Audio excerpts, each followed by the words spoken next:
And everybody wants to feel heard. And when I'm here in Los Angeles with people such as yourselves, I can't tell you what it means to me. I feel seen and I feel heard. Thank you. Thank you. And thank you to maybe a girl, because I really, really, really hope that you were deeply supported. I hope you will be the first transgender member of U.S. Congress. We need that, particularly now. And if in that portal of possibility where I'm president and you're in the House, yes, we're going to rip it up. Yes, okay? I'm so grateful for the opportunity. Thank you, Devin. Thank you for everyone at Little Secrets. You know, what is happening in the United States has stirred all of us. And we are among millions and millions of people. And we need to remember that. Because if you look at mainstream media and you listen only to the establishment political leadership, you would almost be convinced by the narrative that there's something fringe about what we want. And what Maybe just said was very true. You know, when we talk about things like universal health care, when you talk about things like free college and higher education and tech school, when you talk about childcare, when you talk about paid family leave, when you talk about guaranteed housing, when you talk about guaranteed sick pay, and you talk about a guaranteed living wage, it's so important that we all really get. These are considered moderate positions in every other advanced democracy. And not only are they considered moderate positions, they are granted to the citizens in every other advanced democracy. Now, we are told about those things that it's just, we can't have them, you see, because it's very complicated. And I'm here to tell you what you already know. The problem is not that it's complicated. The problem is that it is corrupt. The reason we don't have universal health care is because of the insurance companies. The reason people are rationing insulin in this country, which happens in no other advanced democracy, no country, and some that aren't at democracies at all that have universal health care. There aren't people rationing their insulin. There aren't people putting up GoFundMe pages on the internet to pay for life-challenging operations for themselves and their loved ones. This is only true because of the pharmaceutical companies. 1 in 4 Americans live with medical debt. 18 million Americans cannot afford to pay the prescriptions that their doctors have given them. 85 million Americans are uninsured or underinsured. The total medical debt in the United States is $88 billion. But guess what? The profits were of the 5 largest pharmaceutical companies last year alone, a total aggregate profit of $80 billion. So why is it we don't have the universal health insurance? It's because of the insurance. The reason we have the rationing of the insulin is because of pharmaceutical companies. Why is it that everybody here has had moments of worry about the PFAS, the forever chemicals in the water, the carcinogens in our food and in our air? Because of big ag companies, big food companies, big chemical companies. Why is it that we don't have common sense gun safety laws? Because of the greed of the gun manufacturers. Why is it that at a time when scientists are telling us that whole swaths of the planet could become uninhabitable within 20 years, with huge implosion of food systems, huge implosions of economic systems, even hundreds of millions of climate refugees if we are not on top of this? Why is it that you have a president who's giving more oil drilling permits even than Trump did, and a Democratic president approving the Willow Project? Because of big oil. Why is it that we have foreign wars that we should not be fighting? Why is it that we have a foreign policy that is way too dominated by the military-industrial complex?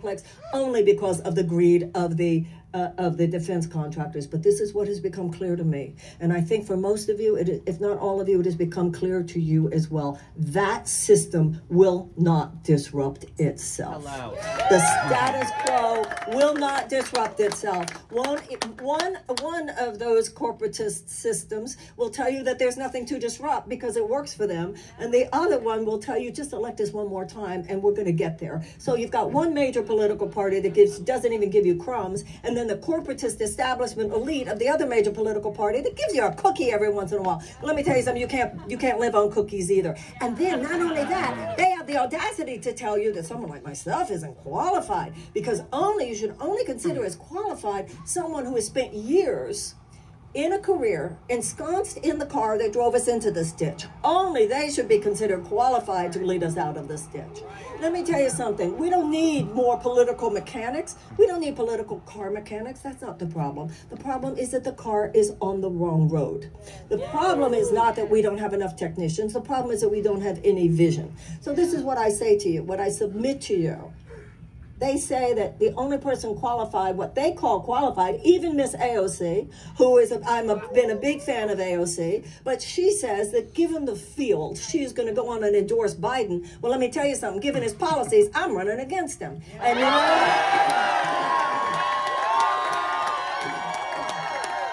And that's because they're all part of the system. And so what they consider in the club, qualified to be in the club, is someone that will simply perpetuate that system. My qualification is I know how to disrupt that system. And one of the ways, and one of the things that has taught me about disrupting system is because my professional life came from Los Angeles. And this is one of the few major cities left in America. It might even be the only one, I don't know, that actually likes to give things new life and new beginnings. Other places, even New York, and I love New York, but I noticed when my career began, it had already gotten to the point where New York, because of the financialization of everything, isn't giving birth to new things. It'll celebrate you if you were made a star somewhere else. But California, and particularly Los Angeles, is the only place I know, oh, you're new, you're different, that's cool, let's do this. Right? That's why we're all here. That's why we're all here. Everybody else is, well, you're not one of them, you're not one of them. That's the whole fucking point that I'm not. Now, somebody came up to me a few minutes ago, and he said, they're not ready for you, they're not ready for you. I'm asking you, let's make them ready. Yeah. Because, and I mean this very seriously, we have a very short window here. We have a very short window in terms of possibly even the habitability of the planet. I see so many of you who are young, who should be thinking under normal circumstances, perhaps, about at least the possibility of having children. And everywhere I go, I meet young people, and I meet people who have heard young people say, under normal circumstances, I would be considering having children. But given the environmental situation on this planet, I don't even know if it would be the responsible thing to do. That is not normal. That means something is very, very wrong. And for those of you who might not remember, which means most of you here, you might think I'm telling you a fairy tale. You might think I'm just made this up, but I'm not. And I want to tell you something. In the 1970s, the average American worker could afford a house. The average American worker could afford a car. The average American worker could afford a yearly vacation. The average American couple could afford for one parent to stay home and take care of the kids if they wanted to. And the average American worker could send their kids to college. People could go. There was college, public universities and colleges in California had the best, and Texas had it, Florida had it. They were all over this country until the 1970s. When I was growing up, Blue Cross Blue Shield was a nonprofit. None of this stuff, this hardship, the fact that you have such a hard time getting health care, the fact that you're working at jobs that you don't even like, but you have to be there because it's where you can get your benefits, or the fact that you actually are carrying these college loan debts. And I'll tell you something, if I had been carrying tens of thousands of dollars of debt when I was in my 20s, oh, and then they wonder where the mental health crisis comes from. How dare they? I'll tell you something. The same people, I've had politicians, political leaders say to me, Miss Williamson, do you have any ideas what we should do about the mental health crisis? You know what I say to these people? Why don't you stop driving everybody crazy? Maybe that would help. This is, oh, they're so blasé. They are so emotionally buffered from the suffering of the American people. You know, people say, well, what is love in politics? You know, it's a very Buddhist concept that you're just praying for everybody to be happy. What a concept. Talk about a radical concept. What about the idea of public policy that actually helps you be happy? Public policy that helps you thrive. Public policy that helps you spread your wings. I want you not to have to worry about health care. I don't want you not to even worry about how to pay for college. I don't want you to have to worry about college loan debt. I don't want you to have to worry about whether your food is poisoning you, or your water is poisoning you, or your air is poisoning you. I don't want you to have to worry about whether or not you can have a chance of getting the game and spread your wings and do whatever you want. I don't want you to have to worry about the survivability of the planet for your own grandchildren. And there's a quid pro quo here. go be great. Go be incredible. Go be the best lover, the best friend, the best spouse, the best parent, the best citizen, the best business person, the best scientist, the best artist, the best whatever you can be. That is how we will make America great, by giving you a chance to be great. Public policy for young people today, and I did not feel this way when I was young. If I were a young person today, public policy should support you. Public policy should facilitate you living your dreams, not thwart your dreams. But I'm asking you, don't give up on America. Don't give it. This is an aberrational chapter in our history. This is an aberrational chapter. For the last 50 years, there has been a $50 trillion transfer of wealth into the hands of 1%. This entire neoliberal trickle-down canard. It is a dark, aberrational chapter of American history, but this is the thing. We have to end it. Yes. Okay? We have to end one phase of American history, and we have to give birth to another. Now, I met a woman here a few minutes ago who said she's a history teacher. So I want you to indulge me a little. Am I doing okay with this? It seems, is this okay? Indulge me just a little bit with American history. And I think that history is one of the most empowering things you can have in your pocket right now. Okay? So just a little bit of stuff that we all learned in the 7th grade, but maybe we need to remember it ever more deeply. 1776, 56 men signed the Declaration of Independence. It was a very brave thing of them to do, because by so doing, they were risking their lives. If the British had won the war, they would have all been hanged as traitors. They talked about their honor. They talked about their sacred honor, their lives, all that they were committing to this process. And with signing the Declaration of Independence, they imbued the beginning of a nation with something that had never been imbued before. Talk about radical. The idea that all men are created equal. The idea that it is the God-given right of every human being to pursue life, liberty, and the pursuit of happiness. The idea that governments are instituted to secure those rights, not thwart those rights, secure those rights. And that if the government is not doing its job, that it is the right of the people to alter it or abolish it. When John Adams said he hoped that we would revisit those principles every 4 years, no, every year, he said, on July 4th, it's because that is our mission statement. Those principles, the Declaration of Independence, is our mission statement. It's our North Star. When we follow it, when we take it to mean all men are created equal, not just white, also black, not just straight, also LGBTQ, not just men, also women, not just this, not just, but also that, that is when we thrive as a nation. When we neglect those principles, we falter. But as amazing as it was that those men signed that document, it all got very gnarly at that same moment too, because 41 of the 56 signers were slave owners.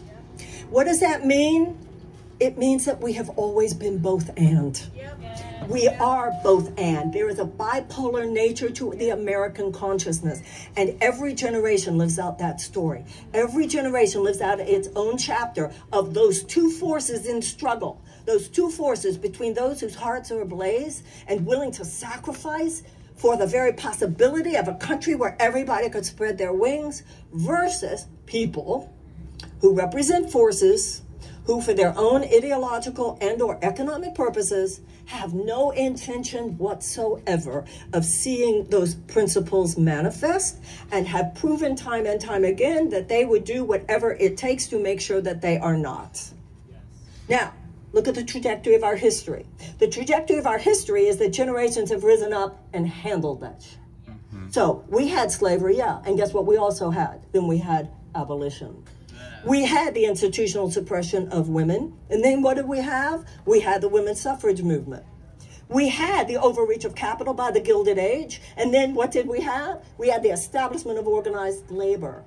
We had the institutional suppression of black people in the American South and segregation, and then what do we have? We had the Civil Rights Movement and the passage of the Civil Rights Act and the Voting Rights Act. Ladies and gentlemen and everyone else, it's our turn now.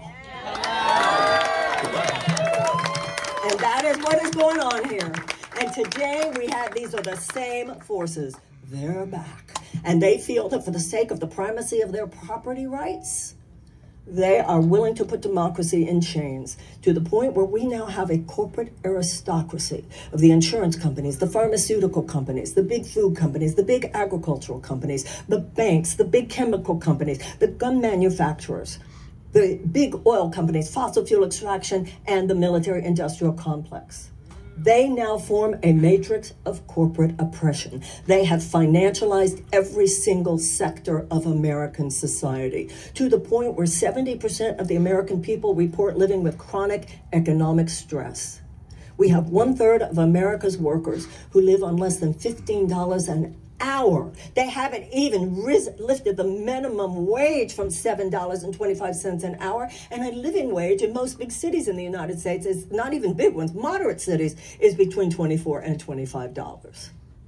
We have half of America's seniors living on less than $25,000 a year.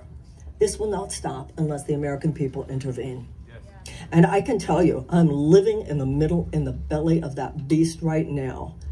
This country is institutionally resistant to the kinds of changes that we are talking about here tonight. And as as Maybe was saying, they shouldn't even be considered radical, but they are radical given what is happening in this country today. And this system can be vicious. And I know from experience what they will do to you to get you out of the conversation. Now, when a young man said to me a few minutes ago, they're just not ready for you, we have no time. We have a very short window here. The first short window is on the planet itself. The second short window is on our democracy. And the third short window is on my candidacy. I'm not the greatest visionary in America. I just happen to be the only one running for president at the time, or at least in the Democratic Party. So, if you feel that the agenda that we're talking about, and if you feel that a mass mobilization to move us in a just transition from a dirty economy to a clean economy, if you feel that we need a just transition from a war economy to a peace economy, if you feel that this country must learn how to wage peace, if you want to see a Department of Peace, if you want to see a collective effort to rescue the neglected and abused children of this country through a Department of Children and Youth, if you want to see a president who is not being funded by those people, who doesn't want to see it on another committee, who isn't part of the system, who cannot be, these people do not impress me. I don't care. I just want to be there for 4 years. I just want to lay it down. I want to do everything that is necessary. I want to pass executive orders. I want to use the bullet pulpit to be honest with you. I'm not saying that if you make me president, then I'm going to go to Washington and fight for you. I don't want to go to Washington and fight for you, but I want to go to Washington and co-create with you. Because what has to happen now is a rising up among all of us. Enough with thinking that, oh, we'll send somebody to Washington and they'll fix it. And the fact that we ever were even tended to think that is part of how we got here. We have to have a shift in ourselves. Martin Luther King said we need a quantitative shift, change in our circumstances, and a qualitative shift in our souls. And we must rise up to the place, and I can feel it in the people that I've met here tonight, that we're ready to make citizenship simply a layer of a well-lived, meaningful life. This is our turn. This is our time. Other generations have done it. And I don't want to hear anybody tell me that it's just traumatizing. Don't even go there. You think it wasn't traumatizing to walk across the bridge at Selma? Or that you're so anxious. The whole thing makes me so anxious. You think those women who were women's suffragettes, who were thrown in prison for the crime of marching for women's suffrage because they were being beaten every night by their husbands, and they thought maybe if we could vote, we could do something about this, and they were thrown into prison, and the conditions in the prison were so horrifying that they went on a hunger strike, and the response of the prison officials was to send men into their cells and put these metal contraptions, can you imagine, onto their necks to force feed them. Hey, don't you think they were a little anxious? If you have an anxiety disorder, it's because everybody has an anxiety disorder. I've been saying this for years, everybody's so depressed. Let me tell you something, given the state of this country, if you're not depressed, what's wrong with you? Right? But we gotta, as they say in AA, get into the solution. Remember how many millions of us, everything that we're talking about here tonight, the majority of American people want universal health care, even Republicans. The majority of Americans want tuition-free college and tech school, even Republicans. The majority of Americans want common sense gun safety laws. Not only the majority of Americans, Democrats and Republicans, but even the majority of gun owners. The problem is not the American people. You know, people ask me what my experience was running last time. And this time it's the same thing, that the system is even more corrupt than I feared and even more vicious, and it's dark stuff out there. But I also found, and I find now, that people are even more wonderful than I hoped. So I want to thank every one of you. I want to thank those of you, all of you who have come up to me tonight and said things more than you know. It's like angels have spoken in my ear tonight. When you've told me to keep going, when you've told me whatever it is that you've told me, I hear you. Please know what it means to me. If you feel that this candidacy should exist, then I need your help. If you feel that way, I hope you will support the campaign. I hope you will go to Marianne2024.com. I hope you will sign up to volunteer. I hope you will talk to Wendy, who is here. I hope you will sign up to volunteer. I hope you will become part. Contrary to popular myth, we have a great staff who actually loves being there. We have people, and if you come and you're part of what we have going on, I think you will feel that we are doing something that is important. I can't control the outcome of an election, nor should I be able to control the outcome of the election. There's something sacred and profound about the fact that this will be in the hands of the people. What I can control, however, is that the American people will have an option, the end of neoliberalism. The American people will have an option, the end of an aberrational chapter in American history, in which policy after policy after policy is geared not towards the health and the safety and the well-being of the American people, but to short-term profit maximization for huge corporate entities who do not care about the health and the safety and the well-being of the American people. It is time for us to push back with elegance and with grace and with nonviolence and with harmlessness and with love in our hearts. And if you would like to join with me in that process, that is what we're going to do, with love and with elegance and with sophistication and with smarts and with positivity. We will say, this shit's got to stop. Yeah. Thank you very, very much. Thank you. Thank you so much. Thank you. Thank you. Thank you so much. Thank you. Thank you so much. Thank you.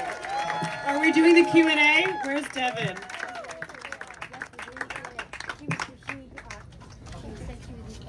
Oh, she sent me the questions? Okay, great. Can you imagine Biden debating you? I just couldn't. Well, I'm begging for those debates, and I'd like to debate Bobby as well. So put it on your social media. Okay, here we go. Marianne, how can we best amplify your message? Well, you can best amplify, you know, in today's world, everybody has a platform. You know, if you have a Twitter account, if you have TikTok, if you have social media of any kind, your friends, be willing to just speak on my behalf. Be willing to say it.